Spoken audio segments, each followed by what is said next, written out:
ఇలా కొత్త ఏం కాదు. మీరు 2011లో క్యాస్ట్ సెన్సస్తో పాటు కులగణన కూడా చేసిరు, కానీ ఆ లెక్కలు దాచిపెట్టిర్రు మీ కేంద్ర ప్రభుత్వం అప్పట్లో యూపీఏ 2 సర్కారు.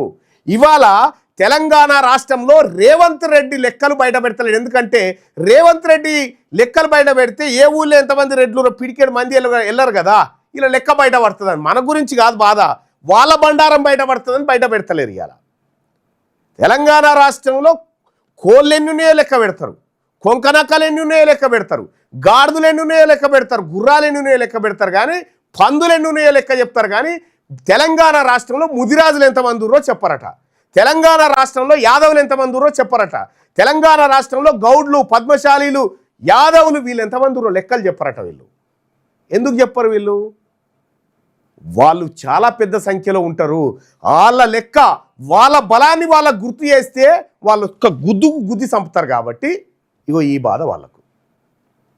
నీకు ఏమాత్రం చిత్తశుద్ధి లేదు, బీసీ ప్రజల పట్ల చిత్తశుద్ధి లేదు.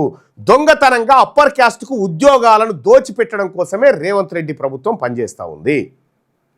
కాబట్టి ఈ రెడ్డి ప్రభుత్వం కాదు, తెలంగాణ రాష్ట్రంలో ఖచ్చితంగా బీసీ ప్రభుత్వం ఏర్పడితే తప్ప మన బతుకులు మారవు.